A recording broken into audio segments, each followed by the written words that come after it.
அனைவருக்கும் வணக்கம்.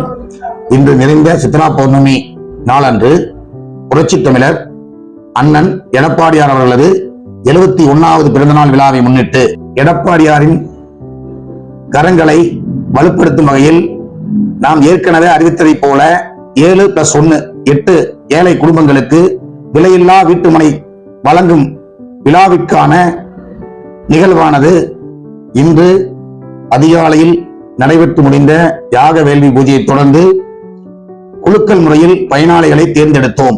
அந்த வகையில் தேர்ந்தெடுக்கப்பட்ட அனைத்து பயனாளிகளுக்கும் முறையாக இறை ஆவணத்தை கொடுக்கும் நிகழ்வு பல்லடம் சட்டமன்ற உறுப்பினர் கழக அமைப்பு செயலாளர் அண்ணன் MSM ஆனந்தன் அவர்கள், மாவட்ட கழக செயலாளர் உடுமலை சட்டமன்ற உறுப்பினர் உடுமலை K ராதாகிருஷ்ணன் அண்ணன் அவர்கள், கொங்கு மண்டல அரசியல் சாணக்கியர் சட்டமன்ற எதிர்கட்சி கொறடா அண்ணன் SP வேலுமணி அண்ணன் அவர்கள், முன்னாள் முதல்வர் 2026 வருங்கால முதலமைச்சர் புரட்சி தமிழர் அண்ணன் எடப்பாடியார் ஆகிய தலைமை கழக நிர்வாகிகள் ஆலோசனைப்படி தேதி மற்றும் இடம் பின்னர் அறிவிக்கப்படும். நன்றி.